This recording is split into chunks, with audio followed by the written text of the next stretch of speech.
And so I was going to say, one of the things that we need to think about, while you're correct that in terms of how we can actually afford more, by characterising it in a more steady fashion, we are able to, I think, bring more people on board who might be nervous. Politicians, economists, even who don't fully comprehend what's available, business people. If we do it in a staged way, then people will see the evidence. And as they see the evidence after 2 or 3 years, then we can say, well, look, maybe we could speed this thing up, right? Because it actually is proving to drop crime, to improve health, to improve then you have the numbers. business, and you've got the numbers, right? You're Yeah. no longer arguing about theory. And my concern with going too far too quickly is we just get pushback, right? Well, what I would say is that the best thing to say is, well, we're going to hand it. This is a great time to use the independence of the central bank and say, here are the parameters by which it'll be calculated. Or you have like the Fair Work Commission. You have a quasi-independent group that adjusts it at.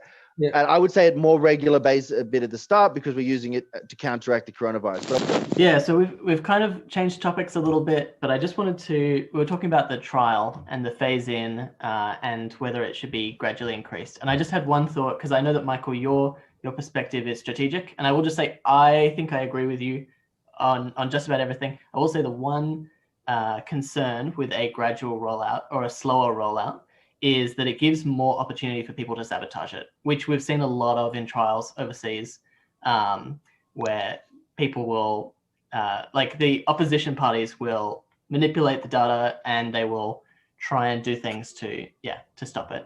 But I just thought I'd raise that. I think it's a good point, and that's why having it universal and simple makes it very, very hard, to manipulate the numbers because it is universal. And the other thing is that if everybody's getting it, then you're taking away something from everybody if you're going to dispense with it. So as it grows more and more, it becomes harder and harder, in fact, to negate it. You would have to prove to which is an argument, which is surely an argument for growing it quickly so that the effects are bigger and harder to fudge. But can I just say, Stephen? I just have one quick thing Josh, to say. then Stephen. Maybe I'm giving ammunition to our enemies, but one example of a way you could sabotage it is as it's being slowly rolled out. So let's say everybody's got $10 a week. You start hiring people to commit crimes. And therefore, the result that we wanted, where there was a lower crime rate, it looks like, oh, shoot, we've got a whole bunch of extra crimes. So, I mean, Yeah, I mean, come on, though. That's like, that's some next level Marvel movie. I'm just saying. It's a good plot for a Marvel movie, right? You know what I mean? And then Batman's going to fight all the criminals and save the basic income. I have no doubt that some sneaky person could endeavour to do that. I guess the difficulty would be is that demonstrating that Australia-wide. And again, that's another benefit of having it universal, because you might be able to do that in a suburb or a city or somewhere, but you are not going to be able to do that Australia-wide. And so if somebody then turns around and says, hang on, what the hell's going on here? Again, I just think universal, small, and I'm with you, Austin. If we can do it faster, let's do it faster, but let's not hang our hat on having to go. Well, here's the thing. What I would say is let's not set ourselves the goal of doing it fast or doing it slow.